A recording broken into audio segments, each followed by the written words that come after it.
So a very warm welcome to all the children watching this video session on the devices. Hope you are fine in your homes and taking all the necessary precaution for the current situation. So today we are going to begin the English literature for class 6. The poem is Summer Sun by Robert Louis Stevenson. So let's find out who Robert Louis Stevenson is first. Robert Louis Stevenson was a Scottish novelist, poet and a travel writer. He was born in 1850 and died in 1894. Some of his notable works are Treasure Island, Kidnapped, and Strange Case of Dr. Jekyll and Mr. Hyde. Let's see some of the vocabulary used in this poem. Repose, a state of rest, means the person is a state of rest, he is resting. And blind means thick curtains, the curtains which are thick and the curtains having gap in between them. Inanimate, belonging to the class of non-living things. So we can say a non-living object is an inanimate object.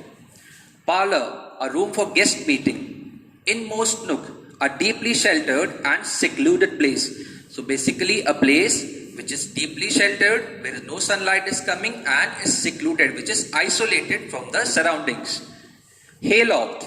Hayloft is upper floor of farm building used in storing hay. So basically the haystack, the upper floor of a hay farm building where the haystack is stored, so that is known as hayloft.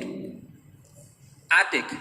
Attic is a floor consisting of open space just below the roof. So there is a room below the roof where people used to store their things, known as attic. Glittering. Glittering means shining. Chink, a narrow opening between walls. So you see a narrow crack. Sometimes a wall produces crack. So that crack is known as chink. So before we begin the poem explanation, let me tell you, in this poem a poetic device, personification has been used. So a personification which is bringing human-like qualities, giving human-like qualities to a non-living object is known as personification. Okay, so here the sun is considered as a big warm person who is very happy and is spreading his happiness all around the world. So let's find out. Great is the sun, and wide he goes through empty heaven with repose, and in the blue and glowing days, more thick than rain, he shower his rays.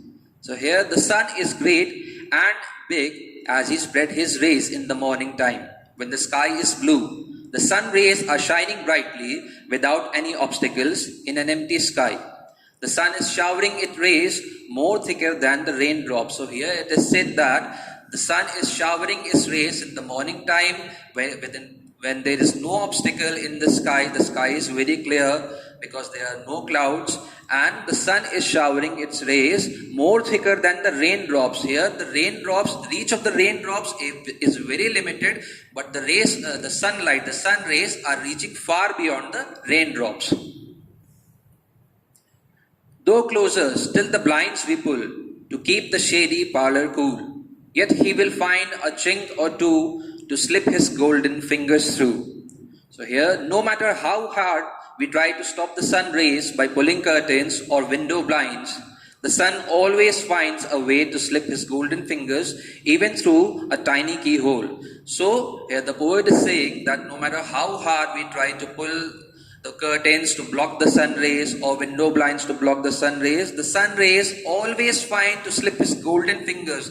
Here the fingers of the human being is considered as the slide of the sun rays. So here the sun rays always find a place to go between the curtains, to go between the wall chinks. So here the sun is slipping his golden fingers, which is the sunlight, even through a tiny keyhole. The dusty attic, spider-clad, he through the keyhole, make it glad, and through the broken edge of tiles, into the laddered hail of smiles. So here the sun always finds a way to spread his shine without any discrimination, even in the dark attics filled with spider webs, small keyholes, and into the laddered hayloft, sharing his warmth and smiles equally to everyone. So here the sun is sharing the sunshine, his warmth to each and every place, whether it could be the dark attics filled with spider webs, whether it is a small keyhole or into the laddered hayloft. The sun is sharing its sunshine equal to everyone.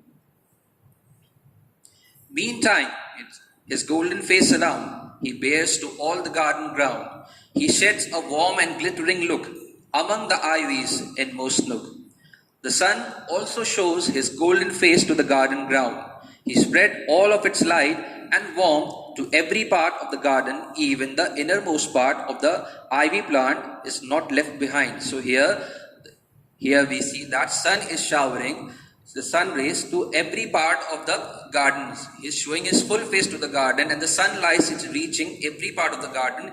Even the secluded ivy plant which has no sunlight and which is sheltered heavily, the sunlight is reaching there also. Above the hills, along the blue, round the bright air with footing true, to please the child, to paint the rose, the gardener of the world, he goes. So here, the sun spread his grace, which is the sunshine, everywhere, whether it is in mountain hills or the blue sky. The sun matches its pace with the wind to please a child and to fill color in the roses. The gardener of the world has arrived. So here, the sun is sharing his grace, means the sunshine to each and every place of the earth, whether they are mountain hills, whether it is an empty blue sky, the sun is sharing the sun rays, and he is also matches the pace with wind. He is also matches the speed of wind to please the child. To please the child as in the sense that the sunlight and the coolness of the wind is coming at the same time to the face of the child. So that is making a child happy. So that is how he is pleasing the sun. Now here it has been said that, and to fill color in roses, the gardener of the world has arrived. So we all know how important sunlight is for plants to make their food. So here the poet has put it like that the sun is also helping the roses to fill their color, and the gardener of the world has arrived. So here the sun is considered as the gardener of the world because sun is very important for all living beings, whether it is plants, animals or humans. Sunlight is very necessary for us. If there is no sunlight, we cannot imagine life without it. Let's see some of the related questions from the poem. Why do you think the poet has chosen summer for the poem?